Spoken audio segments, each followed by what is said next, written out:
All right, Facebook, let's try this again. Before I get started again, I guess that's just like my rain delay. Cubs needed one to win the World Series, so maybe Tracy needed a 17-minute rain delay as well. Wi-Fi in certain parts of my house below. So, and I think it happens in my bedroom because I'm not supposed to be active in there.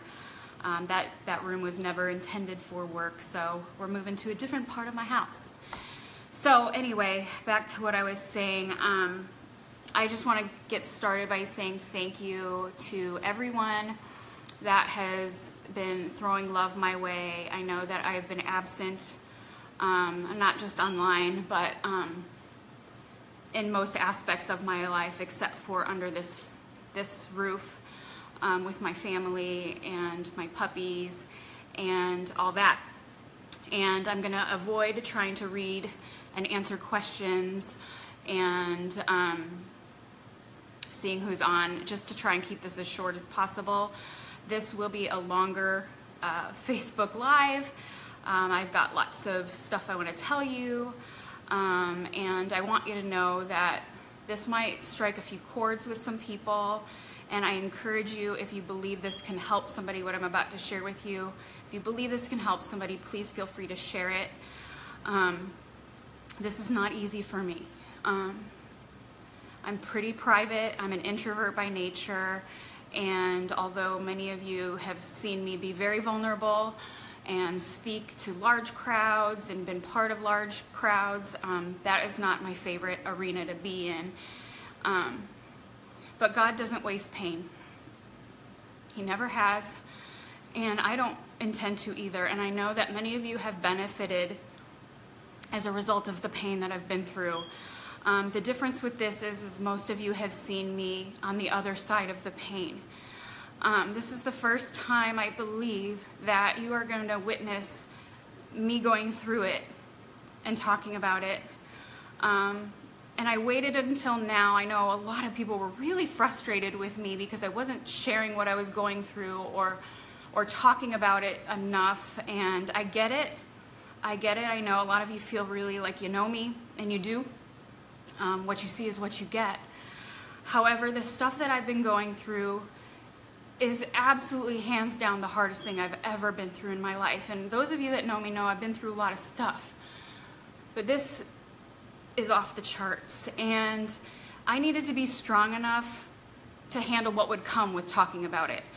And at the end of the day, I have two beautiful kids, and I'm a single parent too. And they have had to witness a lot in their life before, I turned my life around, and especially the last year and a half. And I needed to make sure that I was honoring them and their processing of all this. This has been huge for all of us. And I needed to be able to help them through this before I could help all of you and share this with you. So, when you get on an airplane and they say you have to put your oxygen mask on first before you can help anybody else, that is what's been happening. I've been having to put my oxygen mask on, and that is not an area that I am strong in. I'm all about, being a team player and sharing everything and putting everybody's oxygen mask on first. And this time I just couldn't. And so I appreciate those of you that gave me the space to really take care of me. And I know all of you love me, and I appreciate that. But I had to take care of what was happening here first. So I will try and make this as short as possible. I'm sure many of you will have questions, and I honestly couldn't have handled any of the questions before because I still have many myself, and I'm still trying to process everything. So you're with me on this. My strength is finally, I believe, coming back a little bit. Today's kind of a harder day, but I'm doing well, and I'm seeing the light, and I'll try and take you back. So, hold on. In January of 2015, so 2.5 years ago, after 20 months of the epitome of health and wellness, I noticed something was changing about what I was experiencing. And in the past, you know, my lifestyle before wasn't great, and so I chalked up most of what was going on with me to poor choices, and a lot of it was. However, in January in 2015, you know, most of you know that I've been sober now. It'll be 5 years this week, believe it or not. I cleaned up all aspects of my life. That included, you know, my habits and patterns, my coping mechanisms, the people I had in my life. All across the board, I had changed everything. And especially after what happened with my dad, you know, he had a 12-day cancer diagnosis, and I witnessed what happens when we ignore things sometimes, or just power through, which is how I was raised and how I operate for most of the days, is just to power through. I knew something wasn't right, and so my quest began to figure out what was wrong. The first thing that happened was within a 5-week period, 15 pounds came on my body. And yes, I am vain at times, but it wasn't about vanity that it concerned me. I was like, this isn't right. You know, I eat clean, I eat organic, you know, I exercise regularly, I sleep 8 hours, I have no stress in my life for the most part, other than being the single mom. That's stressful, but I had all that under control. And so my first quest was, maybe my body's changing. You know, I am 42 at that point, so maybe it's just that. So of course I hired a trainer. You know, you want something different, you got to do something different. So of course I was like, all right, well, maybe I need to switch things up. And so I hired a trainer, and right away I noticed that my muscles weren't responding well. I had tons of inflammation. My joints hurt. I remember the first run that I took with the trainer, my knee gave out, and I've never had knee problems in my life. I was like, this is really, really weird. You know, and I was meticulous with the program that trainer had set up, and, you know, things weren't changing. In fact, they were going the opposite direction, and I was getting frustrated, and I know my trainer was frustrated, probably thinking I was cheating on the program that they had set up for me.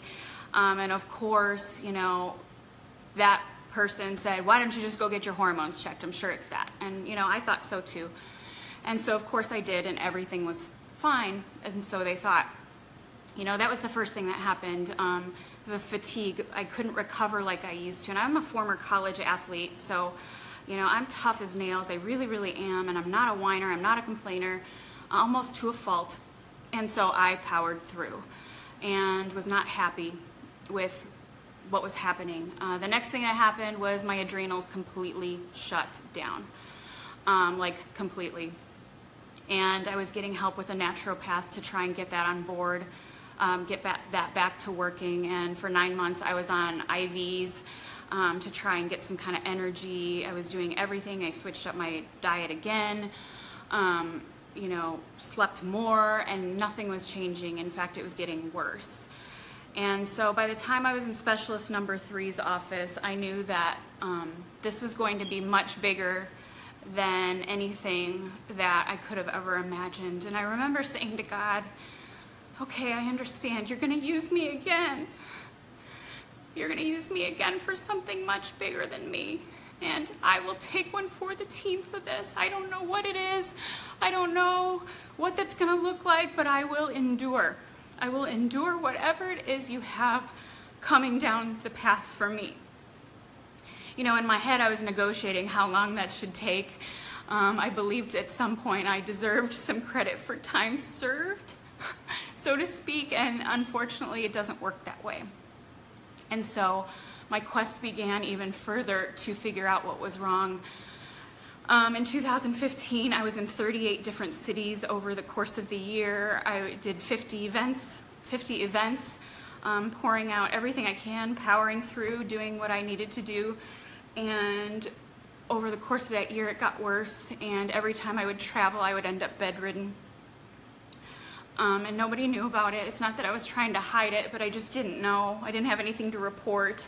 I'm, like I said, I kind of am a power through, tough ass, to a fault kind of chick. And I will never forget, after getting off stage for our biggest event in 2015. It was the first time I was in front of that many people, and I was so sick, and I got off stage, and literally for 3 weeks I was in bed with severe pain. And I just, was like, well, I'm committed through the end of the year, and so I'm going to do it. After that, beginning of 2016, it got worse, and so I hired trainer number 2. And it is a good friend of mine, somebody I completely trust, somebody I know I can be 100% transparent and vulnerable with. And he took me through another 16-week challenge, and I was going to be meticulous. I was not going to miss a beat. I was like, okay, maybe it is something I'm doing that I'm not aware of. So I tracked everything. I didn't miss a workout. And over the course of the 16 weeks, I was able to drop a little tiny bit of weight, but it would pop right back up. And literally my waistline wouldn't change. And for those of you that know me before all this, I mean, not gonna lie, my ab section has always been my strength. In fact, I had a 6-pack given birth. So for me to not have changes happening there, I knew that it was something really not good. And thankfully that trainer, led me to other specialists. And of course I had food allergies, which I've never had my entire life. I was allergic to anything and everything. My vision started to go. My hearing was gone. Every joint in my body hurt. Any kind of food I put in my body, it would reject. So I was malnourished, even though I was trying to eat. My body was dehydrated all the time. So every time I was getting poked, they couldn't pull blood. In fact, they sent me away a lot of times because they're like, I don't know what to do with you. We can't pull blood from you. Go drink more water. I'm like, listen, I just drank a freaking gallon. Like, I drink tons of water. And I can't get hydrated. And it was awful. And my hair started to fall out. I have a very good hairstylist, so she helped with that. My daughter's a makeup artist, and she was helping me try to cover up the inflammation, and eventually I couldn't stop what was happening. And after 2016's celebration, after I got off stage, I knew that something was wrong. My behavior was changing. Like, I'm an introvert by nature, admittedly, and I don't love big crowds, but I was almost like panicking being around that many people. And literally, if I wasn't at that event, I was running to my room, and even close friends that would try to talk to me, I was like a bitch, and I would be like, I can't talk right now. What do you want? And that's just not my heart. It's not who I am. And it just kept getting worse and worse and worse. And so after that event, I tried to power through, and I was able to do a lot of work, behind a computer and serve that way. And but I wasn't myself. And ironically, I was able to help a lot of people, but my oxygen mask flew off a long time earlier, and I just couldn't do it. And that's when, in November of 2016, after the Cubs won the World Series, I was like, okay, I'm gonna take a break and see if maybe I'm just pushing myself too hard. Maybe, I'm a push it to the limit kind of girl. Maybe I'm just exhausted. And so I decided to pull back from all parts of my life except for my family. And it got worse. It got worse. And in the beginning of 2017, I had some stuff happen in my life with my family that I needed to address right away. And I was there, and I was able to be there, and it came full circle, and I knew I could do that, but I could only sustain for so long because I seriously was tanking fast. And so over the course of the last 2 years, I saw 13 different specialists, all who said I was fine, all who said that everything's great, you're the epitome of health. And I knew I was in a lot of ways, and I'm the type of person that does not get sick. I don't get sick. I've been sick 6 times in my life, I think, like really sick. And each time I was sick, it was drastic. It was like severe, like over the top, like sick. And so all of a sudden, this was feeling a little over the top for me. And I never complained to a fault. Sometimes I think that that's weak, and it isn't always. but I didn't know what was going on, and everybody said I was fine, even though I couldn't see anymore.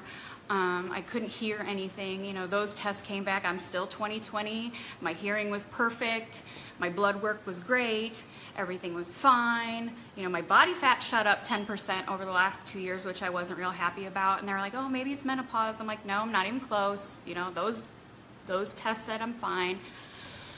And so I remember that when I talked to God and said I would take one for the team, you know, in my mind I had a time frame that was going to happen, and I never envisioned it taking 2.5 years. I never did. And let me tell you, this has been the hardest 2 years of my life. It has also been the best. On paper, they've been my 2 largest years to date. I've served more than I ever thought I could. I've been a better parent, I've been a better person, I've been a better leader in those 2 years. And it's not like I was suffering in silence. I was struggling, no question. The pain in life will always come. It will. There's no avoiding pain in your life, but suffering is optional. And I was not going to suffer. It didn't mean I wasn't struggling, but I was. I was struggling so bad. And in April, right after my 45th birthday, I knew, like, this wasn't going well. And my second conversation with God happened, and I was like, listen, I am willing to do whatever you call me to do, but if you are going to take me, please, please make this fast, because I cannot do this anymore. And I don't want the people that I love, my kids, to witness this anymore, because this was awful. We didn't talk much about it, but they saw it. They saw that something was so wrong. I was a shell of who I was. I couldn't find joy in much. I wasn't unhappy, but like I would watch people doing things that I wanted to do, and I just couldn't do it. And it wasn't until May of this year that I kind of opened my mouth, because I was done. I was literally done. I was like, God, you got to take me now, because I don't know what else to do. I've been to 13 different specialists. I don't know what's happening. They all say I'm fine. I freaking know I'm not. I have lived in this body for 45 years. I know when something's not right, and I will not let you tell me I am fine. And so I opened my mouth to my good friend, and she understood, and she says, I know exactly who you need to see. And so she made a phone call to a doctor that doesn't take any more patients. He only handles really high-profile people. And 2 days later, I was sitting in his office, and we went through a 2.5-hour consult. And it was then, first of all, a 2.5-hour consult. That does not happen with your traditional insurance company doctors. So this was an integrative doctor, and he listened to me, and he said, you're not crazy, and we're going to get your life back. And in that 2.5 hours, we went through my entire history, and you know, those 5 or 6 times I had been ill in my life, you know, they were really severe, and we were going through that, and I made the connection with something that I never really saw coming. And this is where I'm going to get really, really vulnerable if this wasn't vulnerable enough for you. This is where it's going to get really vulnerable. So going through my health history, which is, like I said, very good for the most part, other than those few things, I went back to 2013. After I got sober, I decided to change up my nutrition, my lifestyle, my career. Everything started to change. And when I switched up my nutrition system, it literally was so powerful that it felt like somebody turned a light switch on, and for the first time in my life, I was alive. And what I didn't realize at the time, although making those changes was everything, and to this day, that nutrition has saved my life in more ways than one, I also had an IUD removed, intrauterine device. It's a form of birth control, that same week that I started, and never making the connection until this office visit. Another thing that I put together through my health history was, God, I don't want to talk about this, but I'm going to, because you guys, this is going to affect somebody you know, or maybe yourself. I had breast implants put in when I was 25 after I was done having my babies. They were 1 and 2. And I've always been a curvy girl before it was popular. I had the booty before it was, you know, on Instagram every 5 seconds. But I was very lean up top. And so after I was done having babies, I decided to do that. I'm not against it. I think it's wonderful for you to feel good about yourself. I did it to be proportionate. It was amazing, whatever. And for 15 years, those resided in my chest with no issues, or so I thought. And I was told when I got them that they're never going to last forever. You're going to either need to replace or remove them, and I was totally okay with that. So at the 15-year mark, I'm a person that doesn't like to operate when my back is up against the wall. I don't like to operate in damage control mode or under chaos. And so in November of 2014, I decided to replace those.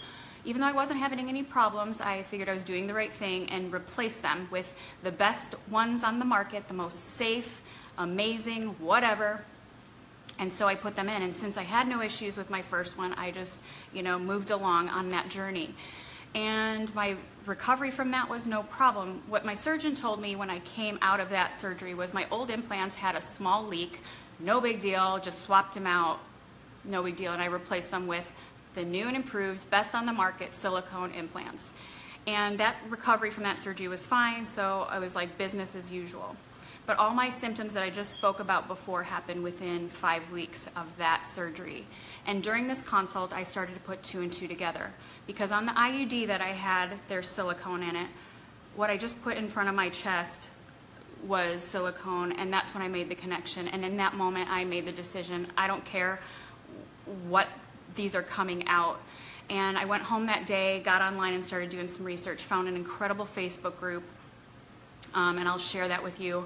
And I found 20,000 women that were going through similar things that I was going through. And I was shocked. There were people in there that I knew, and nobody had been talking about it, which I totally understand. This is a super vulnerable topic. And that day I found a surgeon that would listen to me, and within 5 weeks I had made the decision, regardless of what all my blood work, my doctor took 50 vials of blood out of me. It took 2 hours to pull out of my dehydrated body 50 vials of blood. And I had made the decision, regardless what those tests said, they were coming out. I knew my immune system was so compromised that they were coming out no matter what. And I told my surgeon that I found down in Tucson. She was amazing. And she listened to me, and she even said, I've done more explants than implants. And we can't ignore what women are saying. And I said, I don't care what you do. I want you to get everything out. I want the capsule around them out, because your body forms scar tissue. And I said, and if you need to remove part of my breast tissue, you do it. I'm done. I don't want this. I just want my life back. And so I made the decision to do that. Before I did that, I did a thermogram. So another thing, many of us are told to have mammograms, ladies, and I had had a mammogram 4 weeks earlier, and it said it was normal. Great. That's fine. You know, I felt around, you know, I do all the self-testing and everything like that, and we are told to do mammograms all the time, and 4 weeks earlier I had had a normal mammogram. And so before I removed them, I went and did a thermogram. Look it up. It is what we women should be doing. Unfortunately, it is preventative medicine, so all insurance companies that I'm aware of do not cover it. So it's an out-of-pocket expense, which thankfully I can handle. And I went and did that. And on my thermogram, it showed everything but normal. Everything. Where the implants were was perfectly happy, but everywhere around them was like lighting up like a Christmas tree, like needs immediate attention, kind of lighting it up. And I was scared. I'm not gonna lie, I was scared. But I did it anyway. And like I said, I made the decision to have my implants removed. Between the thermogram and having my implants removed, I had my follow-up with my doctor to go over the 50 vials of blood along with heavy metals testing. Trust me, I had to scoop my own poop. It was ridiculous. But like I said, I was willing to do whatever it took. And when God said he was not done with me yet, I said I was going to fight like my life depended on it, because it did. I was not going to go out that way. I was willing to do what I was told to figure out what the hell was going on with me. And so I did. And when I walked into his office, which was scheduled a week before my explant, I walked into his office and he said two things to me. He said, number one, I don't know how you are still standing. I don't know how you're still standing. And number two, you were onto something. You were onto something. And I think your implants are part of the problem. I'm not even close to being done yet. So I said, well, that's good because they're coming out next week. And he's like, what? I'm like, yes, I've already made the decision. I know that my immune system is being compromised. When I did the research on what was in those safe, FDA-approved, best on the market implants, there was 52 chemicals, including formaldehyde, printer ink, kerosene, you name it. Just look it up. It's awful. I had made the decision that those needed to come out no matter what. If I was to be well, I needed to remove anything that was in my body compromising it. And he said, well, good. And so then the stack of paperwork this big was about to go through. And, you know, I've seen women that remove their implants and have amazing life experiences. They get their life back, and there is something to it. You know, doctors and plastic surgeons and maybe other women will say there's no connection, and you know, some people have problems and some don't. I believe it's just a matter of time, especially the newer ones.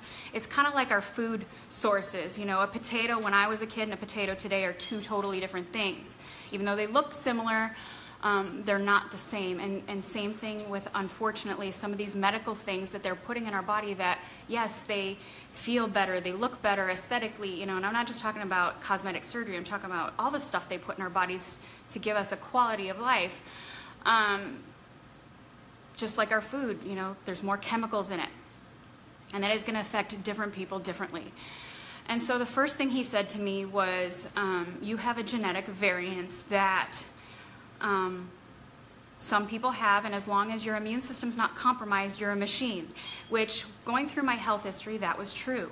You know, when my immune system was compromised, those 5 or 6 times, that made sense why I was like leveled when that would happen.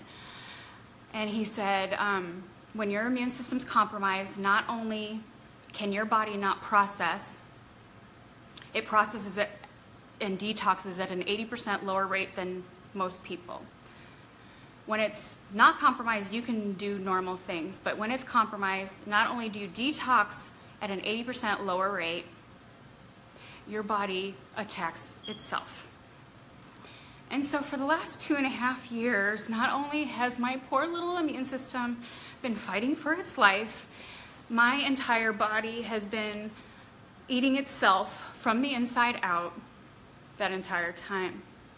And so when my immune system was so busy taking care of this foreign thing that was in there, lots of stuff slipped through the cracks. And so one by one, we started to go through the list. And the first thing that came across was multiple sclerosis. And when your body starts attacking things, it was my nervous system that was one of the first things to go. And I felt that. I was tremoring, I had pain, I had numbness, I had all sorts of stuff. I had, you know, my muscles giving out on me. And that one scared me, I'm not gonna lie. But I know through people that I know that have it, that it's possible to have quality of life with that. And so I knew I had the right tools in my toolbox to be able to do that. The next few things were really scary. I do have Lyme disease, and I know that that is a very controversial subject. I have many strands of the, I think 11 or 12 that they can test for, that we are medically able to test for at this point, and that is a growing awareness of a disease. It is very much alive, let me tell you.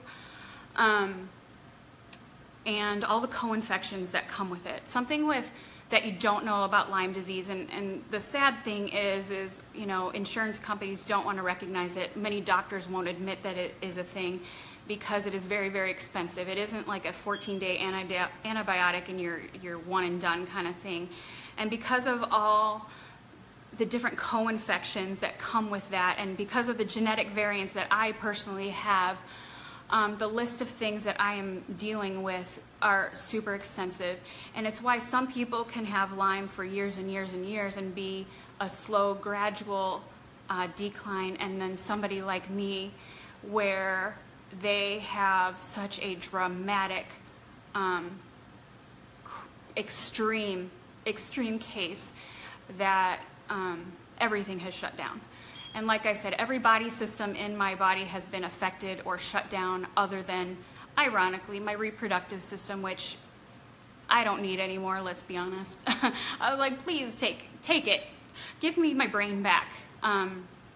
Give me my brain back. You can have my uterus and my teeth. I was able to keep my pretty teeth, thank goodness. But everything else had been shutting down. And so because of the severity of where I was at, my doctor said to me, okay, so the protocol I'm going to do with you is going to be pretty extreme and aggressive. Because of the rapid decline that you've had, I'm worried if we don't do something now, it's just a matter of time. And I believed that. I felt it. I knew I didn't have much time. I was a shell. And my heart was racing. I mean, I could go in, and once I think of everything, I can do that.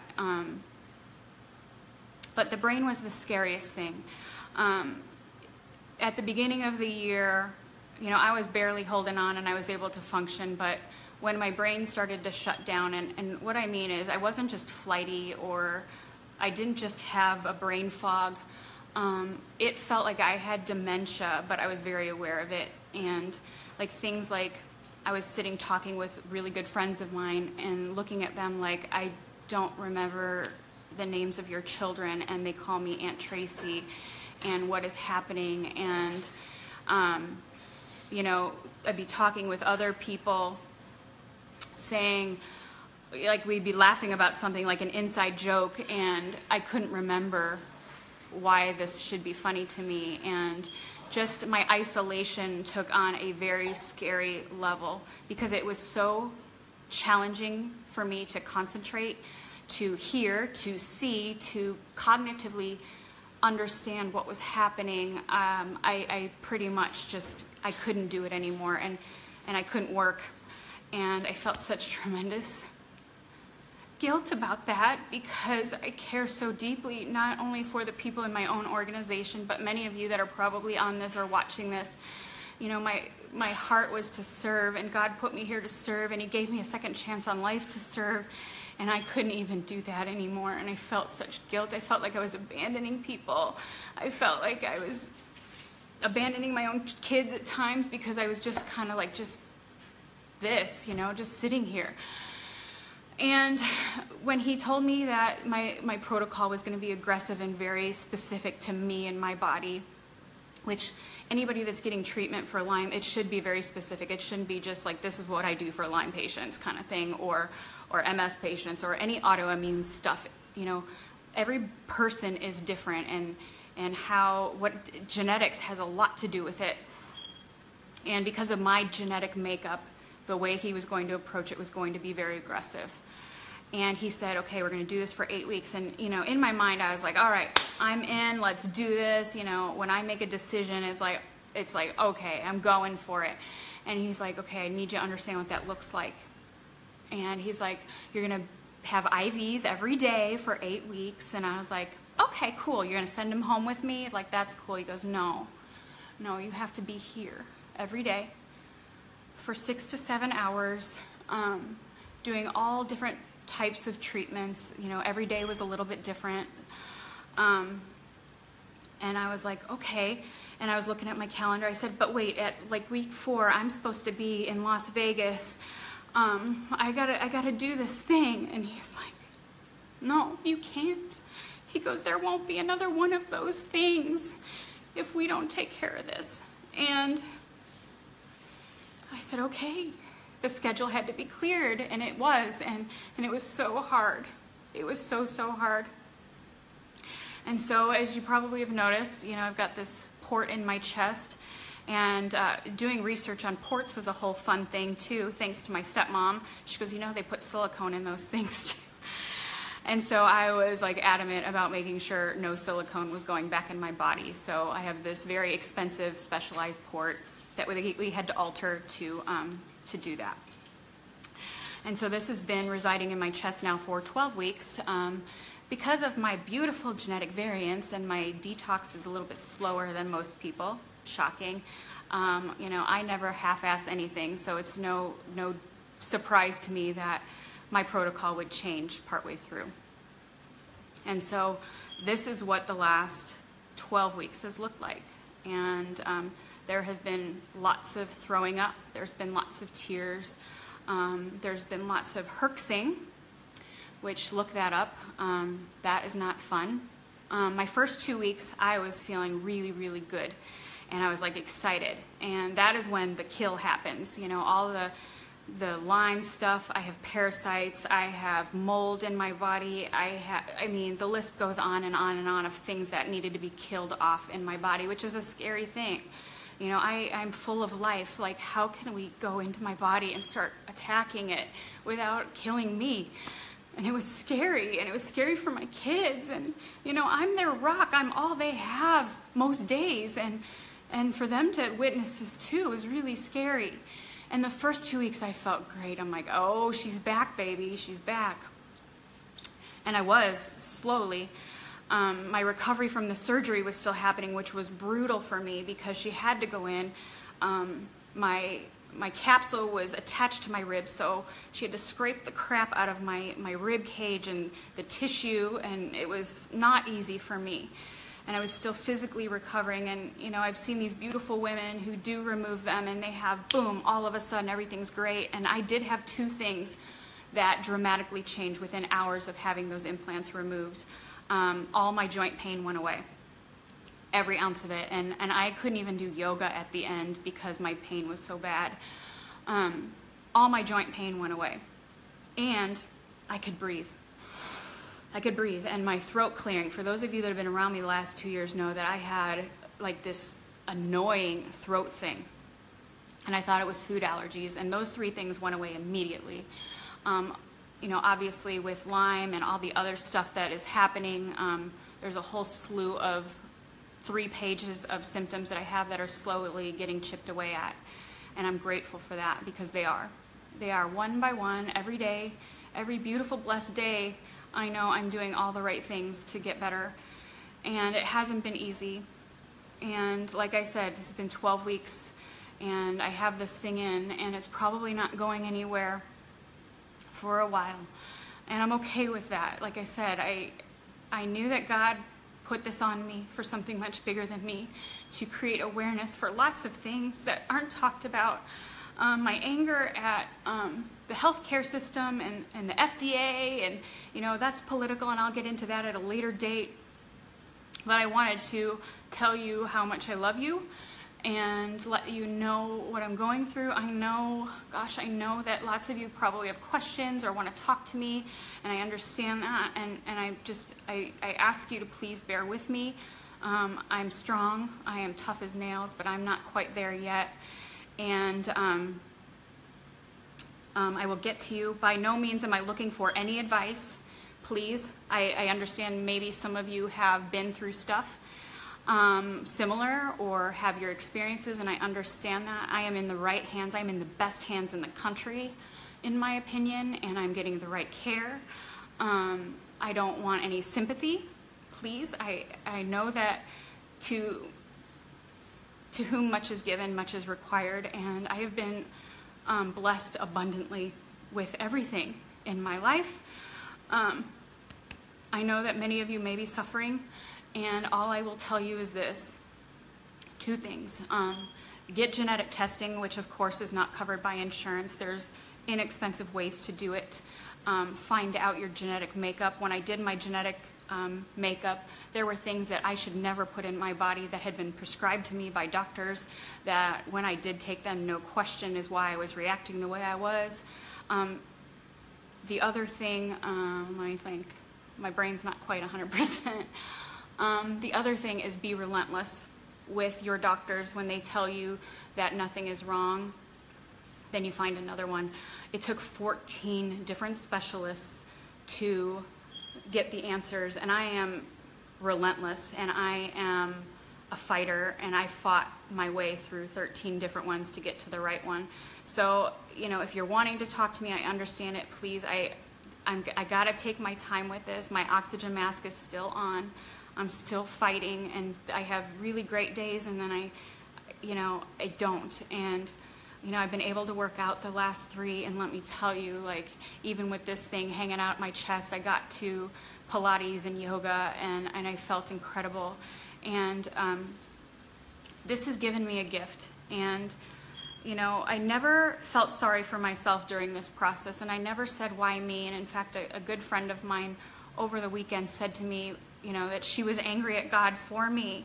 And she said, no, you already gave her a story. You already gave her the story. Why? She doesn't need another one. She doesn't need another one. And there are some gifts that have come from this that I never expected. And I needed some things that were missing in my toolbox that this is giving me. And so I don't feel bad about any of this. I know that this is a gift, and it will be a gift that will be paid forward in some way or another till I'm gone on this earth. And, you know, I feel very, very grateful. And, you know, a lot of you guys see, okay, so I'm ambidextrous, but I am a lefty primarily. And so, you know, you guys have all seen my strength come in the left hook. Like I can power through with anything with my left hook, totally. But what I hadn't seen is the strength that was in my right hand that nobody sees. And this is where this strength is coming from. This is the silent strength that I never really embraced before, and I know that it's there. In fact, you know, a funny little story, and I'll try and end this very, very soon. I know this is long, but if you know somebody that, or even yourself, that has been affected by something that I've talked about, or you're not sure what's going on with you, please share this. Tag whoever you need to. Like I said, this is only my experience. I am no doctor, I am no expert, so please don't think I am. But it is through our experiences in life that we grow as a community of beautiful, loving people. And, you know, in recovery, I learned how sharing my experience, strength, and hope could serve others. And it is when we are not isolated that we can grow, even through the dark stuff. And, you know, in college, like I said, I'm a lefty, and I would hit the ball from the right side of the plate. You know, I hit like a righty. I threw like a lefty and hit like a righty. And I remember in college, I was the first one at that college to nail one over the fence, hitting it right-handed. And probably a little bit of ego and a little bit of cocky got under my skin. I was like, you know what, my next time at the plate, I'm going to hit from the other side of the plate. And sure enough, I knocked it out of the park on that one too. And, you know, I think people were thinking it was a joke. And it's just a true testament that you have a lot more strength in that other hand that you don't even know about, that probably nobody sees. You just have to believe that it's there. And through this whole process, I knew that I had it in me. Like I said, there were some dark days where I was like, if this is what, if it's my time, just take me. But if it's not, then put that fight back in me, because I will fight out of this hole. And I've been in some pretty dark holes, but this is hands down the darkest hole I've ever been in.